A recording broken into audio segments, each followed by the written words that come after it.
No väga hea, lähme vaatame, kuidas siis Frankia Fiati peal sõidab. Esimene logi on tehtud. Nüüd tuleb veel, vaatan jalanud jalast ära. Tuleb fail peale kirjutada ja siis lähme proovima. Mul endal on tegelikult rohkem siuke professionaalne huvi, et kuidas nad sõidavad on ja siis me saame siin testida, ma vaatan, et siin asjad ei lendaks. Kõik oleks kinni. Pärast kurvi kõvasti ei võta, sest siin on need fritüürid ja asjad kõik laua peal, vaata.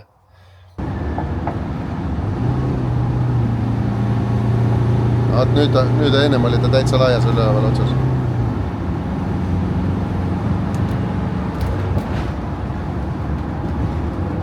Tundub, et veab ju.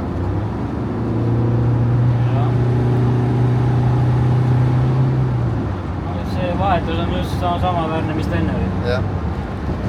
Kirge nagu... Lase nüüd tal automaadis sõita ja pane gaas põhja, vaatame mitu käiku alla paneb. Nüüd vajutad nagu põhja, tahaks mööda minna. Jah, lase natuke alla, jah. Kruis, diktav, 4. Okei, vaata ennem oli niimoodi, et seal 3 juures juba kukutati jõud ära. Nüüd ta täitsa veab ju. Logi ka üle. Saame rekord korraks. No pane korra.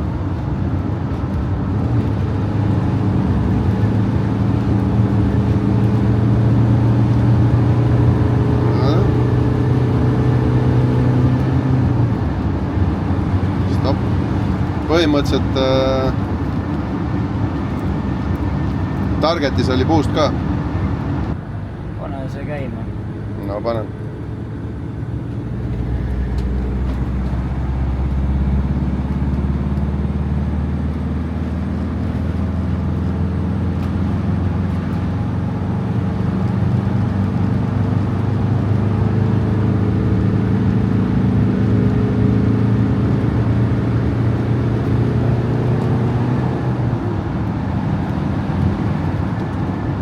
Palju kiirem oli? 2 sekundit peaaegu. Mõnusalt veab seal 2 tonni juures, ma isegi kui sa õrnalt vajutada. Nagu täitsa ei olegi tunne, et see ongi 6 tonnine auto.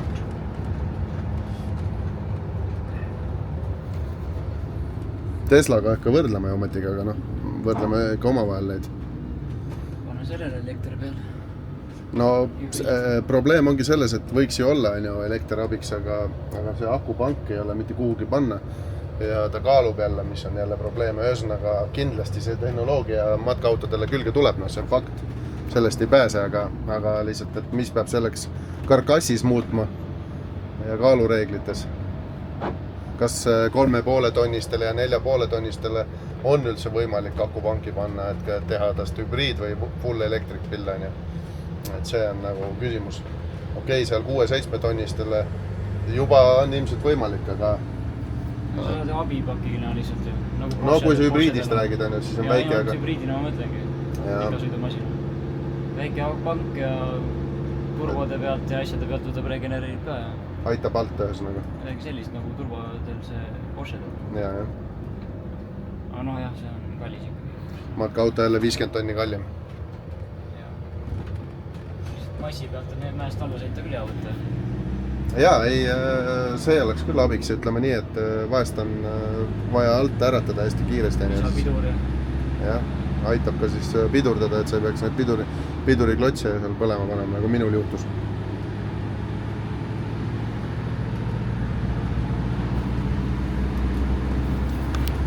Aga mulle meeldib, see on nüüd siis, räägime see ära ka, mis asi see on nüüd Fiati peal Frankia ja see on siis 5,5 tonnine mudel ja siin on siis 130 kilovatti originaalist ja ma proovisin seda kilovatti siin nagu 150-155 peale sättida ja newtonmeetrit siis niisugune 60-70 maksimaalselt, et vaadata, et see robotkass siin püsiks ja siis anname kliendile kätte, vaatame, kas kütusekulu langes, kuidas rahul on ja meie lähme nüüd Lauriga juba hakkame tuunima siis uuemat autot, see on ka Frankia, see on juba selle Mercedese 2-liitrise mootoriga, millega me oleme teinud juba eelnevaid saateid ka, millega sõidab kas minu auto ja lähme nüüd paneme selle aju peale ja siis vaatame, kuidas see sõidab. See on mitmesillaline.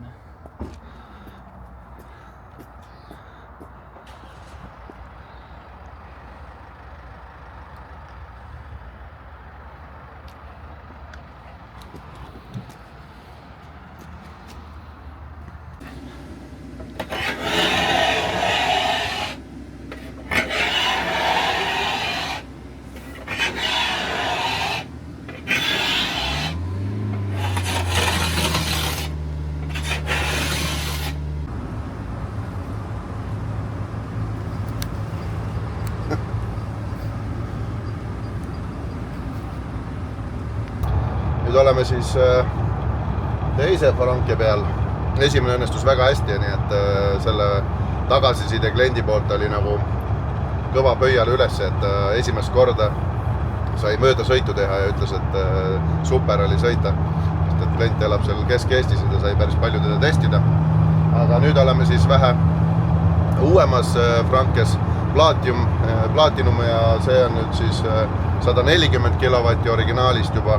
Ja kui rääkida siis 125 erinevusest, siis ongi tegelikult seal tarkvara erinevus ainult. Platvorm on sama ja praegu testime siis peale unlocki ja aju peale paigatud panemist seda auto käitumist ja kiirendust ja kui see on tehtud, siis laeme sinna selle tuuningu peale, mis ma tegin ja vaatame siis, kuidas siis erinevus on. Ja muidugi siis põhitagasiside tuleb juba kliendilt, nii et soov oli, et lõppkiirus oleks veidi suurem, üleval pöördes jõuaks vedada ja samas kütusekulu langeks, sellepärast peab siis alla natuke väänet tegema ja küll ta siis elama hakkab, nii et tegemist on ikkagi 5,5 tonnise autoga, nii et ei ole nagu lihtne 2-liitrisel mootoril, aga see 9-käiguline ZF, see on nagu valatud selle auto külge. Kas on parameetri korras või? Praegu täitsa tavapärane. Okei. Nii et mõõdame selle kiirenduse ära ja siis vaatame edasi. Ma vajuta korra, ma vaatan, mis siin näitab. Jah, 50 Newtonit on rohkem. Kilovatis näitab 132 ainult, et saab mitte 140. Jah.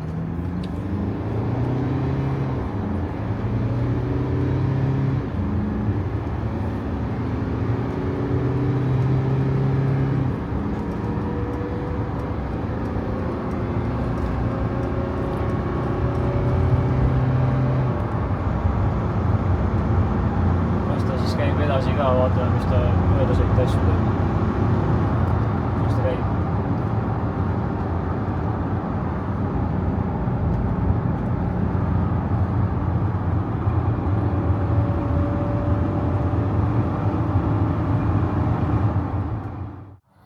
Paneme selle tuuningu peale, vaatame, mis saab. Ega seal muud ei olegi. Originaalist on 2,2 barri boosti ja päris hea. Et siin tee ääres kirjutad, vaata, loodame, käima läheb. Et seisab siin kuradi. Seda ei saa kuskile puksiirida. Vähemalt on soe. Malvart tuleb ära. Jah.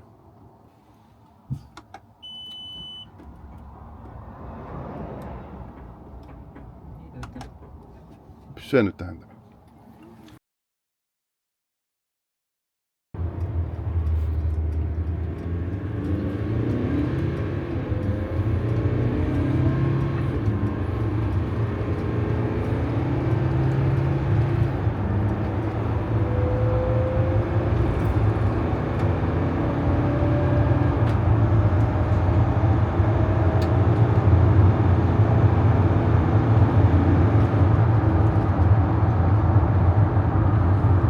Kinni. Oli kiirem või? On küll jah, 3 sekki. Boost oli küll rohkem. Proovime ühe korra veel kiirendust, alati tuleb teha seda 2 korda. Panen logi juba käima. Nii, logi käib. Siin on rekkamees, vaatab, et täitsa idioot ees.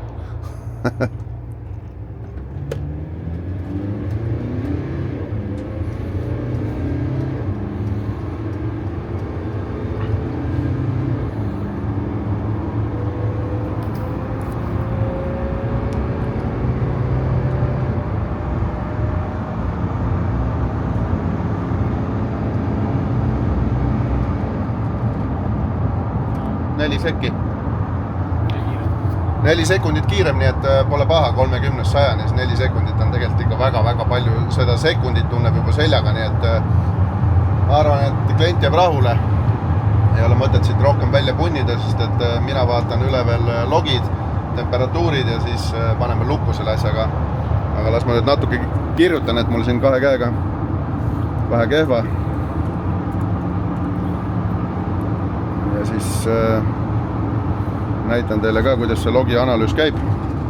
No, põhimõtteliselt vaatan sellist asja, et kui käib siin pikem andmine, et ei läheks väljalaskegaasi temperatuur kõrgeks, on ju, turbõrõhk oleks olemas, kütuse milligramm oleks olemas ja kui need parameetrid on korras, siis mina olen rahul, sest et kui väljalaskegaasi temp hakkab kõrgeks minema, see tähendab seda, et tahmasus on liiga kõrge ja see tekitab siis oma probleeme, igasugused TPF-i elujääd ja muud hädad, nii et kui me siin 766 pika koormamise peale oleme saanud maksimumiks, siis see on minu jaoks tipp-top.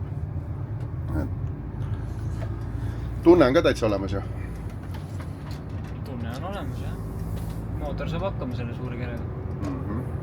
Jah, efekt ongi tegelikult see, et tunne on selline, et nagu tegelikult oleks 1000 kilo ära võetud raskust auto küljest või isegi rohkem. Et veereb kergemini, näed, et käigukast vahetab käiku varem ja sealt tuleb kütuse kokkuhoid ja siis kui me viimane kord seal Saksa reisil kõik koos seal võidu tegime, siis ja sõitsime seal 500 kilti ja 400 kilti ja 300 kilti ja mis me seal tankimiste vahel oli, on ju, isegi vahest rohkem, siis kõige parem indikaator oligi see, et mitte see, et me saime üles mäge teistest mööda, see oli minu bussiga, mis oli tuunitud, on ju, vaid see, et kui me läksime tankima, tankisime täpselt ühtedes samades kohtades ja ühe korra siis tegime testi ja vaatasime, teised tankisid seal 50-52 liitrit, on ju, samasugused bussid ja minu buss tankis 42 liitrit, et lisaks sellele väändele, lisa hobujõule on siis tegelikult ka kütuse kokkuhoid ikka märgatav ja selle reisi peale, kui nüüd kõik need korrad kokku lugeda, mis me seal 8-10 liitrit vähem tankisime, siis see on ikka tohutu vahe rahakotile, nii et võime kokku võtta, et õnnestus ühesõnaga kõik. Sina vaatad veel logi või oma need mingisugused parameetrid üle, siin teed diagnostika ja proovisõit ja kogu see protsess võtab tegelikult omajagu aega, et kui me alustasime siin, läksime bussile kliendi juurde järgi, kes ise muidugi praegu kuskil sukeldub, on ju, kell 9, siis praegu kell on juba kohe-kohe 11, et me teeme siin teste ja sõidame, nii et sellepärast see aeg kulub, et ei ole niimoodi, et loeme faili välja, kirjutame peale ja ongi kõik läbi, vaid oma tööle peab andma garantii ja garantiid saad anda ainult nii, et sa oled kindel, et see auto pärast ka sõidab, et parameetrid oleks korras, mingisugust nihet ei oleks ja Lauri tegigi siin ringteede peal ja küla vahel väiksed tiirud, et kontrollida veel seda käigukasti tööd, mis tundub ka täiesti eeskujulik, nii et anname kätte või? Viime tagasi? Viime ära, jah. Ma arvan küll. Lett jääb siin. Kui sukeldumas tuleb, läheb teise testi. Nii et, davai, tšau!